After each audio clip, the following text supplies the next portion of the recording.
Hai teman-teman, bagaimana kabarnya? Semoga semuanya dalam keadaan sehat.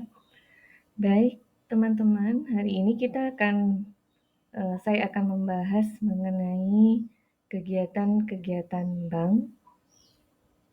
Oke.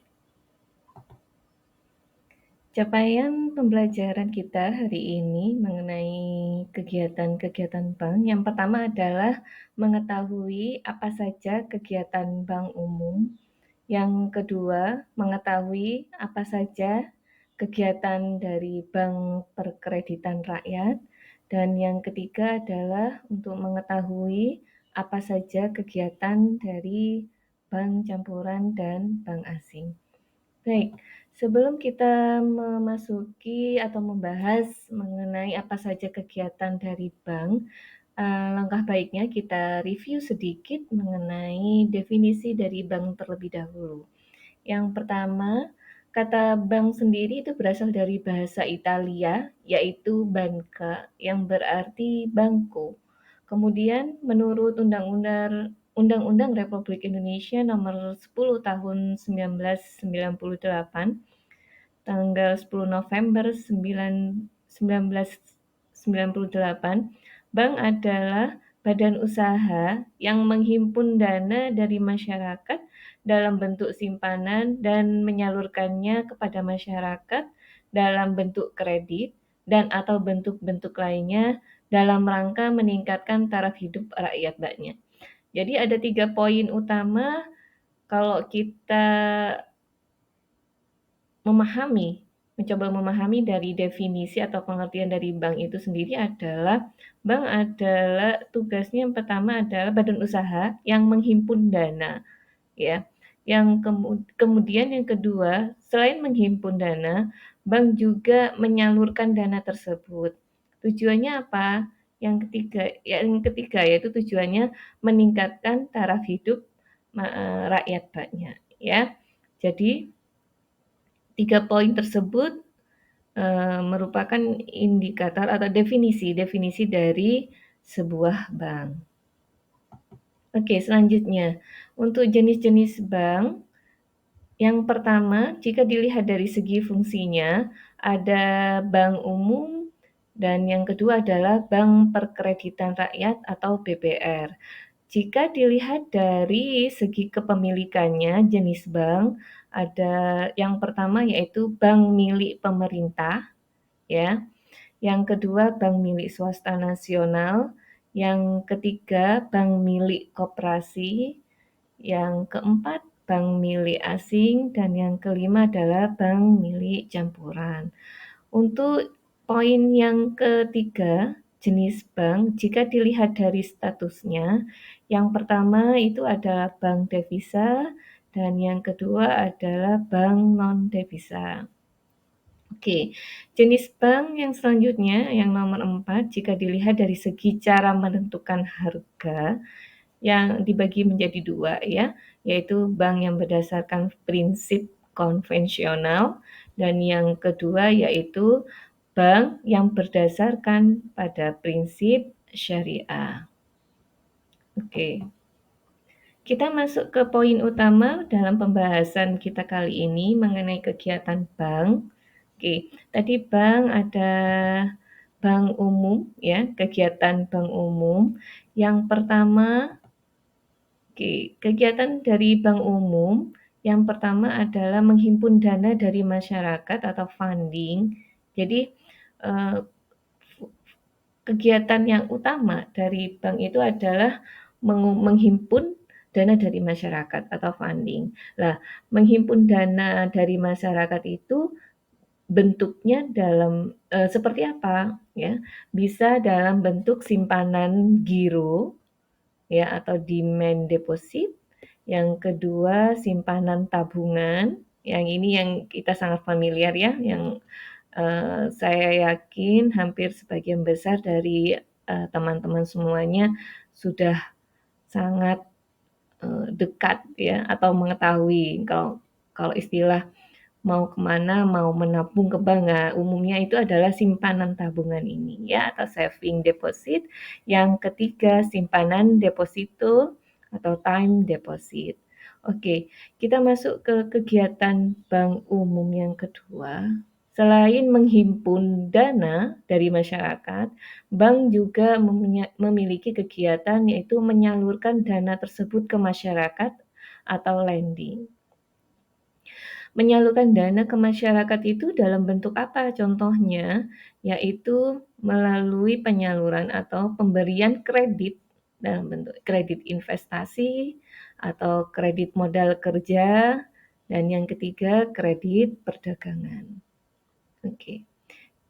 Next, untuk kegiatan bank umum selanjutnya, itu adalah memberikan jasa-jasa bank lainnya. Lah, contohnya banyak ya di sini, jasa-jasa bank apa saja yang ditawarkan atau, yang ditawarkan oleh bank umum, itu biasanya ada transfer ya, transfer, kemudian inkaso, clearing, safe deposit box, bank card, bank notes, bank garansi, bank draft, LC atau letter of credit, cek wisata atau travel check, menerima setoran-setoran dan pembayaran-pembayaran, ya misalnya pembayaran pajak atau setoran-setoran dari kredit motor atau kredit KPR ya, perumahan, dan yang terakhir yaitu kegiatan bank yang terakhir dalam poin memberikan jasa bank lainnya itu bank bisa bermain di dalam pasar modal. Baik teman-teman, untuk kegiatan bank umum yang poin C atau memberikan jasa bank lainnya ini nanti akan saya sampaikan, coba saya paparkan secara lebih jelas lagi poin-poin masing-masingnya, apa itu transfer, inkaso, dan clearing, dan sampai yang lainnya ini pada video selanjutnya. Oke?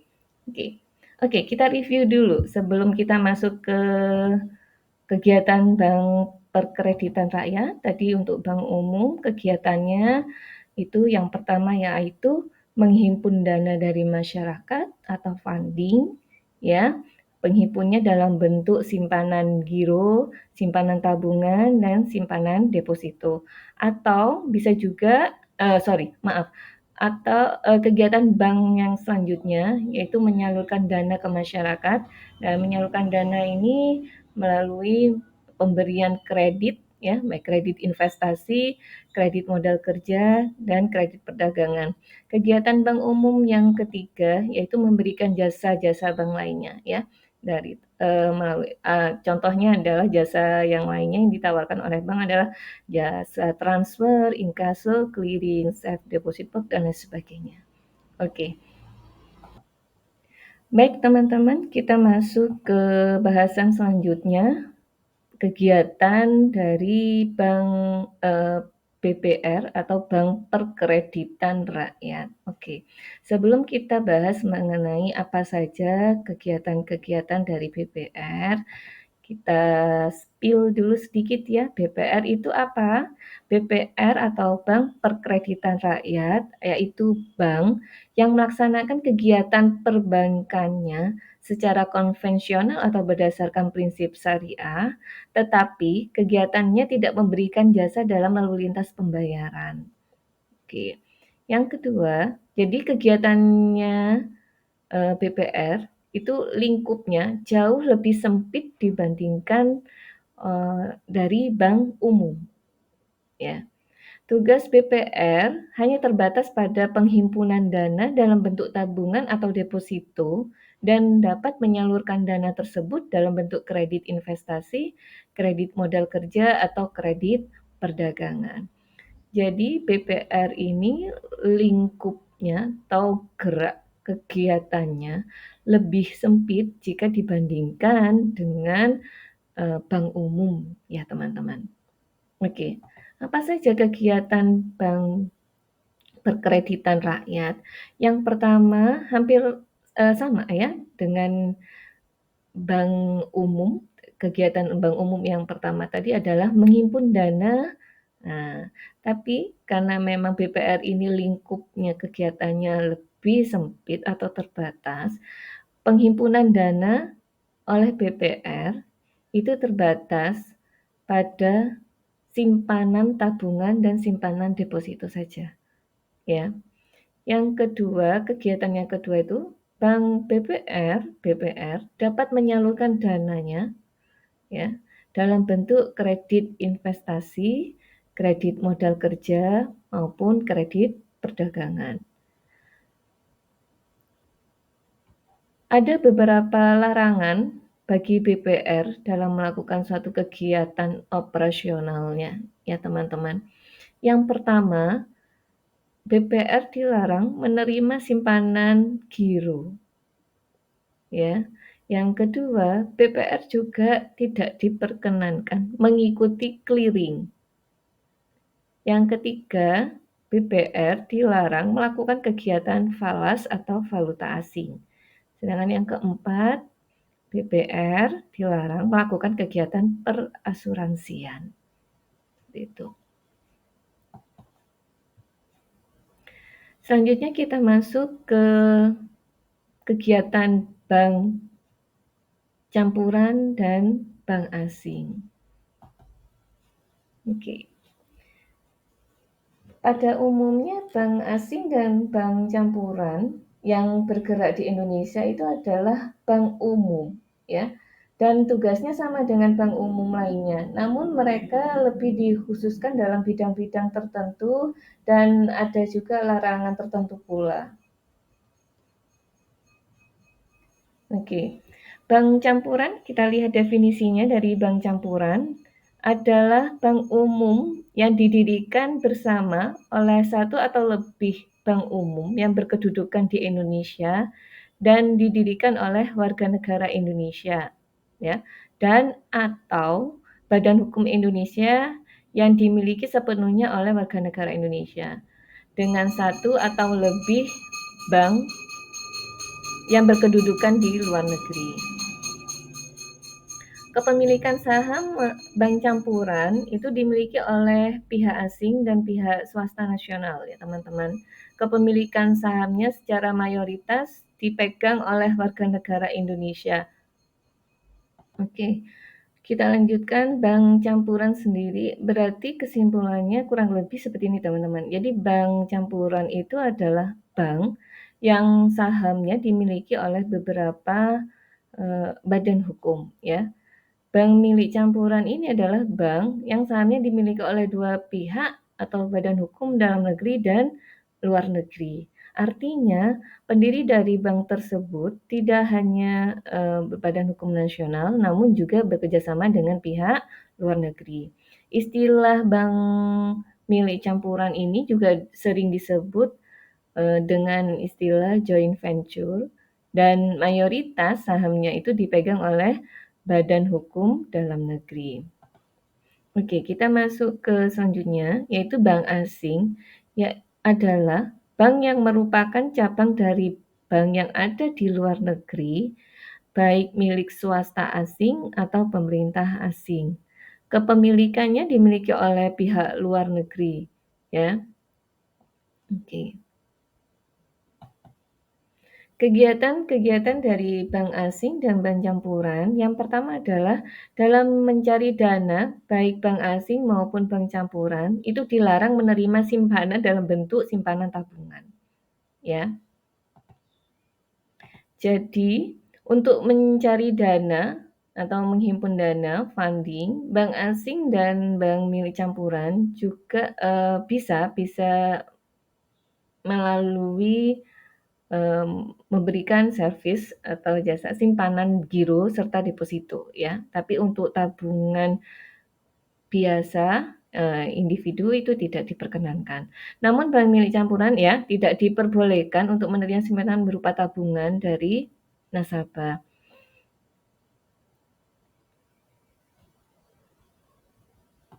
Oke. Yang kedua, kredit yang diberikan lebih diarahkan ke bidang-bidang tertentu. Nah, ya, misalnya seperti perdagangan internasional, bidang industri dan produksi, penanaman modal asing atau campuran, atau kredit yang tidak dapat dipenuhi oleh bank swasta nasional. Jadi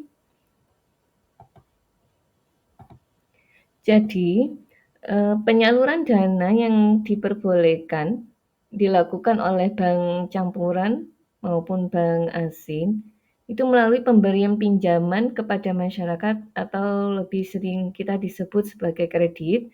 Nah, kredit dari bank milik campuran, lebih diarahkan kepada bidang-bidang tertentu saja, ya, seperti kredit untuk perdagangan internasional, kredit bidang industri, penanaman modal asing, serta jenis pinjaman lain yang tidak bisa diberikan oleh bank swasta nasional. Oke. Yang ketiga, untuk jasa-jasa bank lainnya juga untuk, bank asing baik bank asing maupun bank campuran dapat melakukan sebagaimana layaknya, bank umum yang ada di Indonesia. Jadi poin yang ketiga seperti bank umum ya, kegiatannya misalnya sebentar saya coba, ini slide-nya. Jadi kegiatan memberikan jasa-jasa bank lainnya ini untuk kegiatan, yang bisa dilakukan oleh bank umum juga bisa dilakukan oleh, bank asing maupun bank campuran, seperti itu. Oke, sampai di sini dulu pemaparan, kami ya tentang kegiatan bank. Next, insyaallah kita akan membahas, materi selanjutnya dan terima kasih, semoga bermanfaat teman-teman.